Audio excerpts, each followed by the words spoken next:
राजू बहुत ही गरीब लड़का था। उसके पिता मजदूरी का काम करते थे और 2 वक्त की रोटी बहुत ही मुश्किल से कमा पाते थे। राजू को पढ़ने का बहुत मन करता था, पर वो स्कूल नहीं जा पाता था। अक्सर राजू दोपहर के समय जब अपने पिता को खाना देने के लिए जाता, तो रास्ते में पढ़ने वाले एक बड़े स्कूल के बाहर गेट से झांककर चोरी चोरी बच्चों को पढ़ते हुए देखता था। वो घर आकर कई बार अपनी माँ को इस बारे में कहता था। माँ, मुझे भी पढ़ना है। मेरे साथ के सभी बच्चे स्कूल जाते हैं माँ, मुझे भी स्कूल भेज दो ना। राजू बेटा, मेरा भी मन करता है कि तू पढ़ाई करे, पढ़ लिख कर खूब बड़ा आदमी बने, पर मैं भी क्या करूं मेरे बच्चे। तेरे बापू का काम बिल्कुल भी ठीक नहीं है। बड़ी मुश्किल से एक मकान में ईंट ढोने का काम मिला है, पर उसमें भी रोजाना के 20-50 रुपए ही मिलते हैं। अरे, तू रोने क्यों लगा मेरे बच्चे? अच्छा ठीक है, मैं कल स्कूल में बात करने जाऊंगी, अब रोना बंद कर। सच्ची माँ, मैं ये बात बिट्टू और बबलू को बताकर आता हूँ कि मैं भी तुम्हारे साथ अब स्कूल आऊंगा। गणेश जी, मैं क्या करूं? मेरा बच्चा पढ़ना चाहता है, पर मैं उसे स्कूल नहीं भेज सकती। मेरे बच्चे की मदद करो भगवान। मेरा बच्चा पढ़ लिख कर बड़ा आदमी बन जाएगा तो हमारे जीवन के सारे दुख दूर हो जाएंगे। हे गणपति महाराज, मैं कल स्कूल जा रही हूँ। सविता भगवान गणेश के सामने प्रार्थना करती है और अगले दिन राजू के एडमिशन के लिए स्कूल जाती है। मुझे राजू के बारे में कई बार स्कूल के टीचर्स ने बताया है कि वो स्कूल के गेट से बच्चों को आते जाते देखता है। राजू की ये लगन देखकर मैं बहुत खुश हूं, इसलिए राजू इस स्कूल में जरूर पढ़ेगा। इसके लिए आपको कोई खर्च करने की जरूरत नहीं है। हमारे स्कूल में राजू को मुफ्त पढ़ाई दी जाएगी। कल से राजू को स्कूल भेज देना। प्रिंसिपल साहब, आपने ये बात करके मेरी चिंता दूर कर दी। मेरा बच्चा बहुत खुश होगा, वो पढ़ेगा लिखेगा, खूब बड़ा आदमी बनेगा। आपका बहुत बहुत धन्यवाद। सविता खुशी खुशी घर आती है और राजू को ये बात बताती। सविता, ये सब तेरी भगवान गणेश की पूजा का ही फल है। राजू बेटा, खूब मेहनत करना, खूब मन से पढ़ाई करना। प्रिंसिपल साहब बहुत अच्छे हैं, उन्होंने तुम्हारी पढ़ाई के लिए कोई भी खर्चा नहीं लिया है। गणेश भगवान, मैं जानती हूँ ये सब आपके ही आशीर्वाद का फल है। आपने मेरी प्रार्थना सुन ली। माँ, मैं बहुत मन लगाकर पढ़ाई करूंगा। देखना, मैं हमेशा अच्छे नंबर लाऊंगा। मेरी स्कूल की यूनिफॉर्म कब मिलेगी? राजू बेटा, कल तू स्कूल जाएगा ना, वहाँ प्रिंसिपल साहब तुझे सब समझा देंगे। ठीक है माँ, मैं उनसे मिल लूंगा। अगले दिन राजू स्कूल पहुँचता है और प्रिंसिपल सर से मिलता है।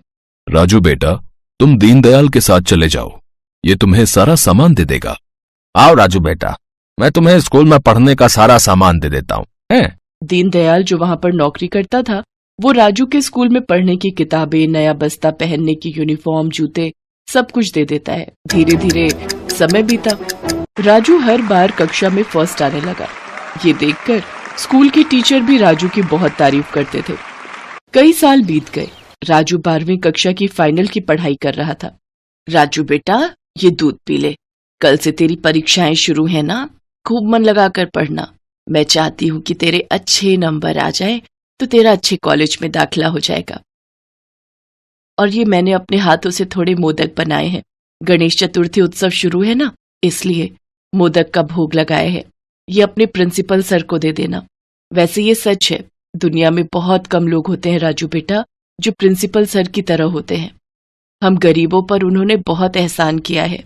आज उन्हीं की वजह से तुम पढ़ लिख पाए हो बेटा। ठीक है माँ, मैं उन्हें जाते ही मोदक का प्रसाद दे देता हूँ। राजू स्कूल जाता है और प्रिंसिपल सर के कमरे में जाता है। नमस्ते सर, क्या मैं अंदर आ सकता हूँ? हाँ बेटा, आ जाओ, बोलो क्या काम है? यहाँ पर प्रिंसिपल सर बैठते हैं ना, वो कहाँ गए हैं? बेटा, मैं ही तो यहाँ का प्रिंसिपल हूँ। क्या तुम मुझसे कभी नहीं मिले? नहीं सर, प्रिंसिपल सर तो कोई और है ना, मतलब मैं जिनसे मिलता हूँ। तभी वहाँ चपरासी दीनदयाल आ जाता है। अरे राजू बेटा, तुम यहाँ? ये लीजिए सर, सारे रजिस्टर ले आया हूँ। दीनदयाल भैया, प्रिंसिपल सर अगर ये हैं तो वो उस दिन जिन्होंने आपको मुझे किताबें और यूनिफॉर्म के लिए भेजा था, वो कौन थे? वो तो तुम्हारे एडमिशन के लिए आए थे ना। सर को उन्होंने फीस दी थी तुम्हारी पढ़ाई के लिए। प्रिंसिपल सर ये है बेटा, तुम्हें गलतफहमी हुई है लगता है। बेटा, तुम जिनकी बात कर रहे हो उनका नाम मिस्टर गणेश है। वे बहुत ही अच्छे चरित्र के व्यक्ति हैं। वे समय से पहले ही तुम्हारी फीस और पढ़ाई का खर्चा हमें दे देते हैं, तभी तो तुम यहां पढ़ पाए हो। क्या तुम उन्हें नहीं जानते हो? नहीं नहीं, जानता हूं मैं मुझे पता है उनके बारे में। सर, थैंक यू सर, मैं चलता हूं। राजू घर जाता है और सारी बात अपने माँ और बापू को बताता है। राजू बेटा, मुझे सब समझ आ गया है।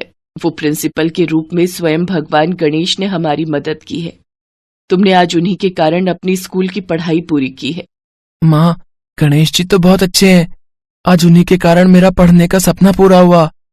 सविता, मुझे अच्छी नौकरी मिल गई, राजू भी पढ़ लिख गया, सब गणपति जी की महिमा है। मैं चाहता हूं कि हम इस बार गणेश चतुर्थी उत्सव धूमधाम से मनाएं और खूब धूमधाम से विसर्जन करें। आप ठीक कह रहे हो जी। मैं रोजाना अपने हाथों से मोदक बनाऊंगी और भगवान गणेश को भोग लगाया करूंगी। सविता अपने पूरे परिवार के साथ गणेश चतुर्थी का उत्सव मनाती है। वो रोजाना अपने हाथों से मोदक बनाकर भगवान गणेश को खिलाती है।